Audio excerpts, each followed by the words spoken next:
Good morning, John. So probably you have heard that for a long time the amount of energy entering the Earth's atmosphere and the amount leaving the Earth's atmosphere was about the same. And that was good, because if those two numbers are not equal, then we're either getting colder every year or we're getting hotter every year. But now it looks like there is in fact more energy coming in than going out. And that results in basically three things. First, more heat, which is what we call like individual molecules moving faster, which is wild. Like when you are hot, it is because the molecules that make up your body are jiggling more.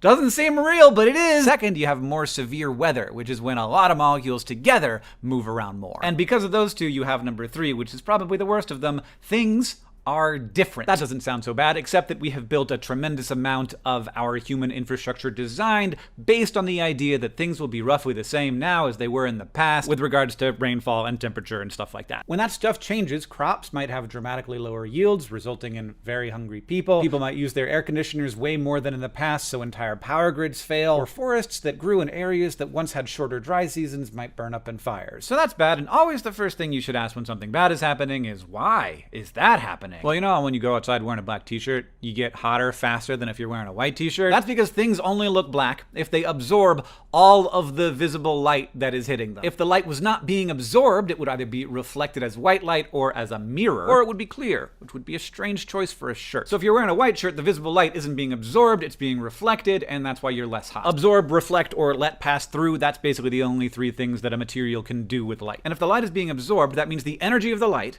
hit the molecule in such a way that it's creating movement in the molecule. The light no longer exists. The energy is now movement. And that movement can be transferred to other molecules, just like a cue ball hitting a pool ball. There are basically two ways a molecule can heat up, and we just talked about both of them. The first is that a photon travels through space and then gets absorbed by a molecule and speeds up that molecule. That's heat from radiation. And the second way is that a particle that's jiggling a lot hits a particle that's jiggling less and transfers its heat to that other molecule. When that happens in a solid, we call it conduction. When it happens in a fluid, we call it convection. So like when you're in the shade, 99% of the heat you are feeling is from convection. It's molecules in the air running into you and transferring their heat to you. But when you're in the sun, it's a mix of both the radiation and the convection, which is why it's hotter in the sun. Now, different molecules absorb different wavelengths of light. Like this book cover is mostly absorbing everything but yellow, and this one is mostly absorbing everything but red, and the red and the yellow are being reflected back. And this can also happen with gases. There can be green gases and yellow gases and brown gases. But the two molecules of interest here, carbon dioxide and methane, they don't absorb any light in the visible spectrum, which means that they are clear. We can't see them. One of the problems with methane, actually, if your house is filling up with it, you need to make sure that you know that that's happening, but you can't see it. But at certain infrared wavelengths, which the sun creates a lot of,